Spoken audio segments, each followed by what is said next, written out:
Era uma época em que cada amanhecer carregava tensão no ar. O povo judeu ainda lambia as feridas das guerras contra os seleucidas, e o nome Macabeu soava como uma canção de resistência. Foi nesse cenário que nasceu João Hircano, filho de Simão, um dos grandes heróis da revolta judaica.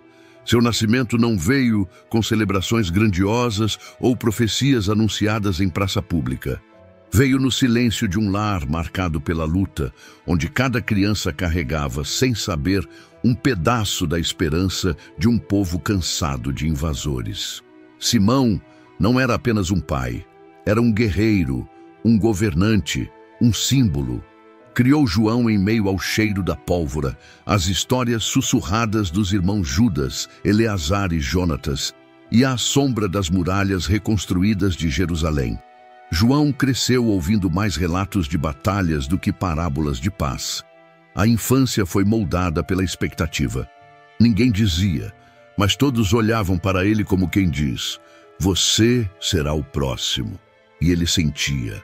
Inscreva-se no canal para mais histórias bíblicas emocionantes e ative o sino de notificações para não perder nenhum vídeo.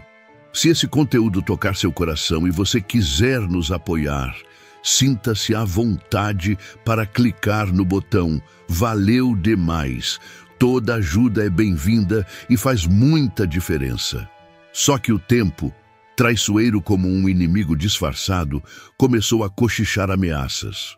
As alianças de Simão, antes firmes, começaram a ranger. O mundo ao redor não queria paz. Cada festa era vista com desconfiança, cada sorriso podia esconder uma lâmina. E foi justamente num banquete, aquele que deveria ser um momento de celebração, que a tragédia mostrou os dentes. Ptolemeu, genro de Simão, homem de fala mansa e intenções torcidas, puxou a espada na calada da noite e selou o destino da família. João escapou, não por sorte, mas por providência. De repente, o jovem que mal tinha provado os gostos da juventude se viu com o peso de um povo nas costas. Os olhos estavam secos, o coração endurecido e a espada firme na mão. Não havia tempo para chorar. A liderança chamava. E João, ainda com a voz da adolescência, teria que responder como homem. E ali, no meio do luto e da lama, começava a ascensão de alguém que não seria apenas líder.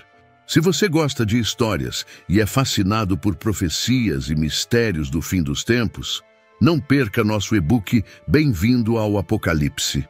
Pegue seu exemplar agora mesmo no link na descrição do vídeo. Era noite de festa. As velas tremeluziam nas paredes de pedra. A comida exalava aromas que se misturavam ao riso solto dos convidados. Simão, o pai de João, estava cercado de gente que ele considerava de confiança. Inclusive o próprio genro, Ptolemeu, que sorria demais e brindava alto demais. À primeira vista, era só mais um banquete entre aliados. Mas embaixo da mesa, uma traição afiada já se aquecia. Ninguém ouviu o som exato da lâmina atravessando a carne. Foi tudo rápido, sangue, gritos, correria. Em um piscar de olhos, o banquete virou massacre. Simão foi assassinado, 2 dos seus filhos também, e Ptolomeu desapareceu nas sombras com a frieza de quem mata sem remorso. João, por um fio de destino ou um empurrão divino, escapou. Fugiu da cena como quem foge de um incêndio, com o coração em chamas e a alma chamuscada. Não havia tempo para entender, só para agir.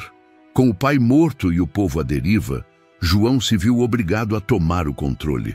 Era como se ele tivesse sido empurrado no meio de um palco, com as cortinas já abertas, as luzes acesas e uma multidão esperando por um herói. Mas ele ainda era jovem. Não tinha barba cheia, nem experiência de guerra como seus tios macabeus. Só tinha a dor e a urgência. Mesmo assim, não titubeou. Convocou homens, fortaleceu posições e enfrentou Ptolemeu de frente. Mas o traidor, astuto como uma serpente no mato, recuava e se escondia atrás de reféns, inclusive a própria mãe de João. Ele ameaçava, chantageava, fazia jogo sujo. João não recuou. Sabia que agora não era só um filho em luto, era o guardião de um legado. O povo precisava de alguém que não tremesse diante da maldade. Foi assim, entre espadas manchadas e decisões que doíam mais que feridas, que João Hircano começou a tomar forma. Mas o que estava por vir não era só guerra com homens. Era um desafio ainda maior, onde fé e poder se misturariam de um jeito inesperado. Com o sangue ainda quente das batalhas e o coração apertado pela perda, João Hircano foi aos poucos deixando de ser apenas um jovem que sobreviveu a uma traição. Ele estava se tornando algo que poucos tinham coragem de ser. Um líder que misturava o céu com a espada. Não foi coroado rei, ainda não, mas assumiu o cargo mais sagrado do povo, o de sumo sacerdote. Era o homem entre o povo e Deus. Aquele que entrava no templo oferecia sacrifícios e carregava o peso espiritual de toda uma nação nos ombros. Mas João não usava só vestes de linho branco. Ele também vestia a armadura. O mesmo homem que oferecia incenso no altar também dava ordens nos campos de batalha. Era uma cena que desafiava a lógica. Um sacerdote com o coração de guerreiro. E o povo assistia tudo em silêncio, sem saber se aquilo era bênção ou prenúncio de conflito. Jerusalém voltou a respirar um pouco. Havia ordem, havia direção. Mas nas bordas do território, o inimigo ainda rondava. Antíoco Sétio, rei Seleucida, não aceitava a independência judaica como algo definitivo. Cercou Jerusalém com um exército enorme, como quem diz: não terminou ainda. O cerco foi apertado, a fome começou a bater, e João se viu diante da primeira grande provação como governante. Mas aí aconteceu algo que ninguém esperava. Antíoco foi chamado para resolver problemas no leste e, no caminho, acabou morrendo. O cerco caiu como um castelo de cartas. E João, rápido como o estalar de um trovão, enxergou nisso uma brecha. Em vez de se recolher, ele avançou. Tomou cidades, ampliou as fronteiras. Onde antes havia ameaça, agora havia conquista. Só que com cada vitória, vinha também uma pergunta muda no ar. Até onde esse sacerdote guerreiro estava disposto a ir?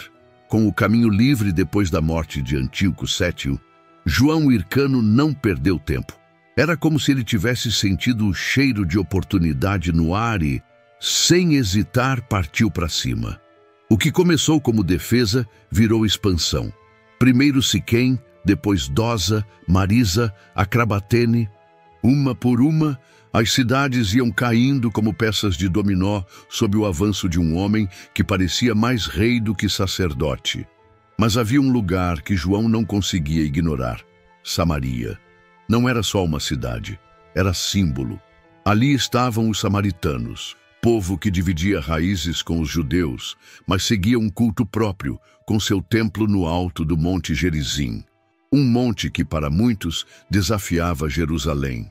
Era uma disputa antiga, de fé e identidade. João sabia disso, sabia o que representava. Então, quando chegou a hora, ele não apenas tomou Samaria, ele mandou destruir o templo no monte, pedra por pedra. Era como se dissesse: só existe um lugar onde Deus deve ser adorado, e não é aqui. A mensagem ecoou longe. Os samaritanos ficaram em choque.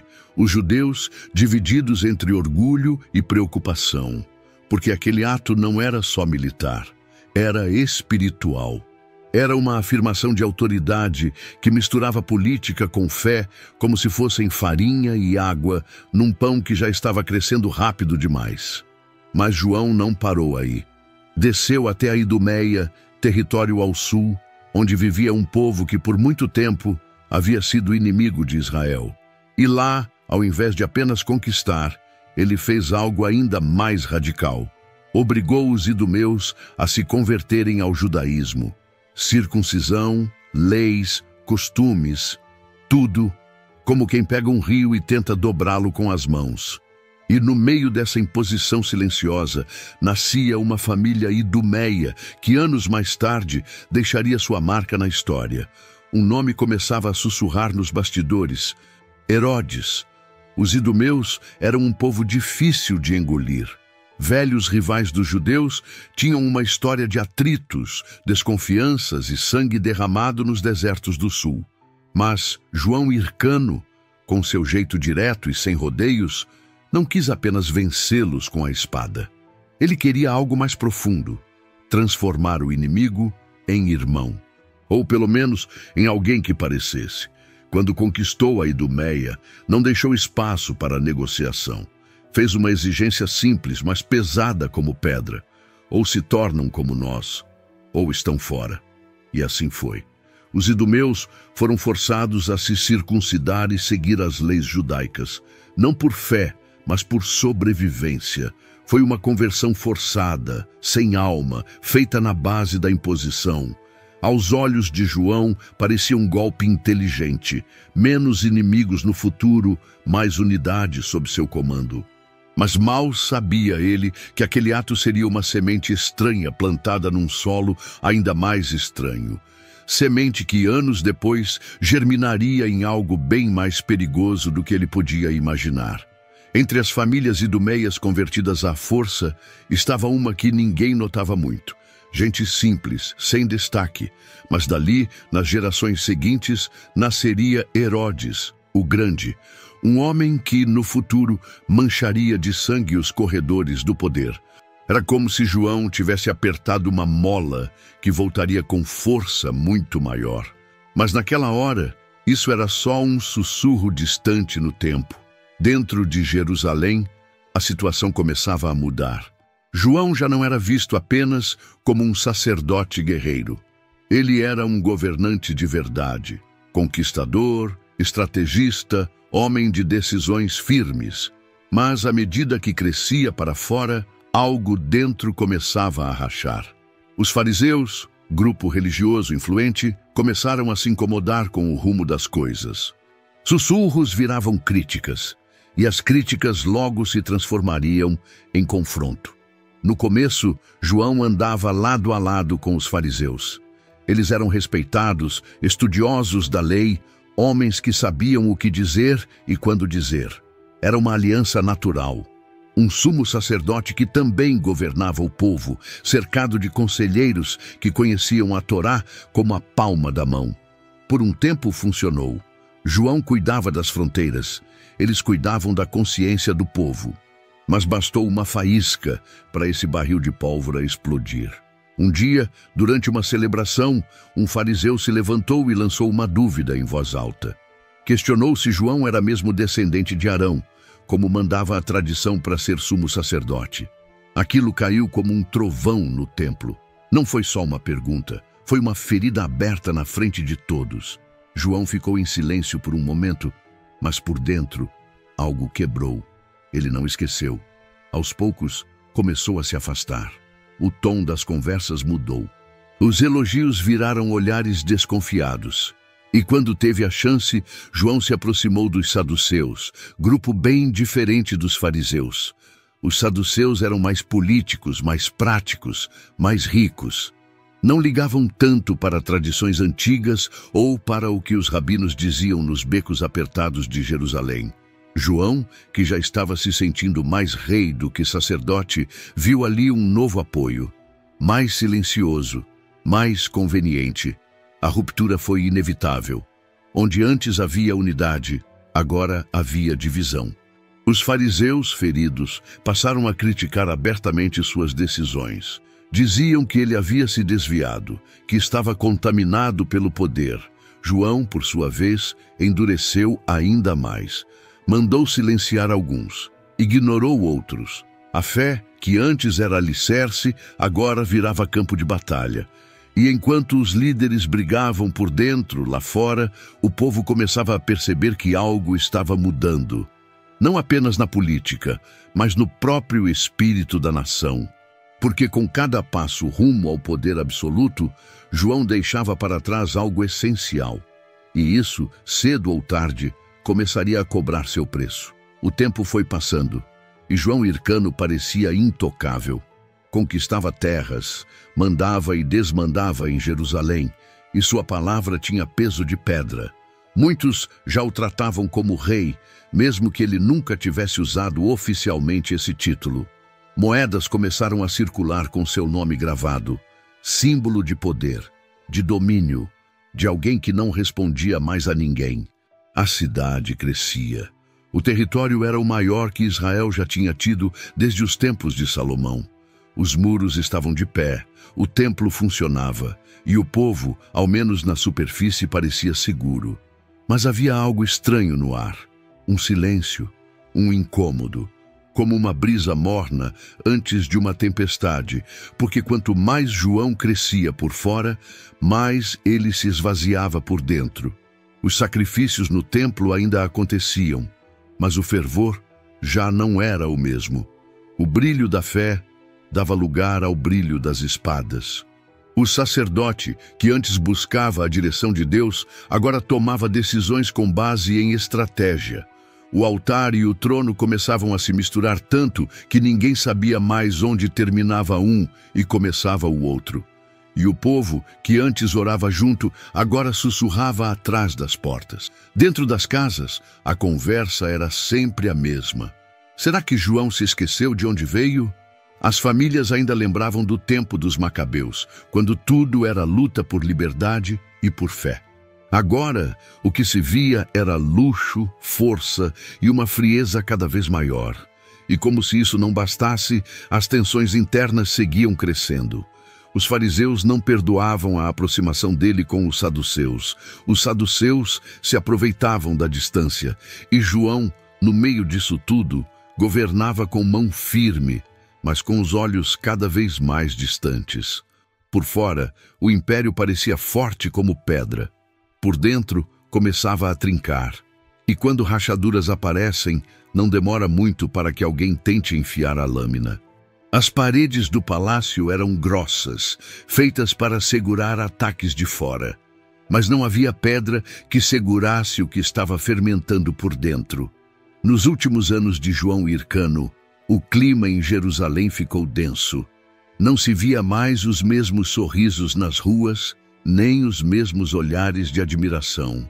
Havia respeito, claro, mas era aquele respeito frio, silencioso, do tipo que vem mais pelo medo do que pelo amor. João já não caminhava entre o povo como antes. Suas decisões vinham de longe, cercadas de conselheiros que diziam o que ele queria ouvir. Os fariseus, antigos aliados, viraram quase inimigos. Chamavam-no de traidor da fé. Diziam que ele tinha virado um rei disfarçado de sacerdote. Ele, por sua vez, mandava calar, prendia alguns, excluía outros. O templo, antes cheio de fé, agora era palco de disputas sutis, olhares cortantes e orações secas. Mas não era só dentro do templo que o chão tremia. Dentro da própria casa de João, o clima também era instável. Tinha filhos, 5, e todos cresciam à sombra do pai, aprendendo com ele o que era poder e como conquistá-lo. Mas nenhum deles via o mundo com os mesmos olhos. Entre eles já nasciam disputas escondidas, pequenas rusgas, gestos que pareciam nada, mas guardavam veneno. João, ocupado demais com os inimigos externos e as pressões internas, talvez não tenha percebido, ou percebeu, e preferiu ignorar. A verdade é que o velho guerreiro já não era o mesmo. A idade chegou junto com o peso dos anos. As decisões, antes firmes como martelada, agora vinham mais lentas, e o povo, impaciente, começava a olhar para os filhos com curiosidade. Quem seria o próximo? Quem herdaria o trono que ele nunca quis oficialmente, mas que todos sabiam que era dele? E foi nesse clima, cheio de tensão, orgulho, silêncio e expectativa, que João começou a se despedir da vida.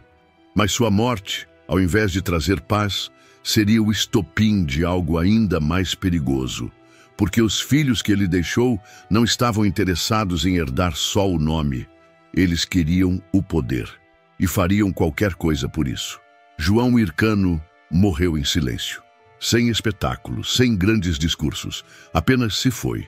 Depois de décadas no comando, partiu como um velho cansado que sabia que não podia mais segurar o mundo nas mãos. O que ele deixou? Um território forte, sim. Um templo em pé, sim. Mas também um rastro de divisões, feridas abertas e filhos famintos por poder. Não demorou nada para a poeira da morte virar fumaça de conflito. Entre os 5 filhos, um se moveu mais rápido. Aristóbulo. O nome já circulava pelos corredores antes mesmo de João ser enterrado. Diferente do pai, ele não tinha dúvidas sobre o que queria. E queria tudo. Não só o sumo sacerdócio. Queria a coroa. E sem cerimônia, sem nem fingir modéstia, se autoproclamou rei. Era um passo que João nunca tinha dado. Sempre usou o poder, mas evitou o título.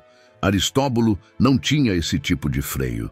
Rompeu a tradição de séculos com um estalar de dedos.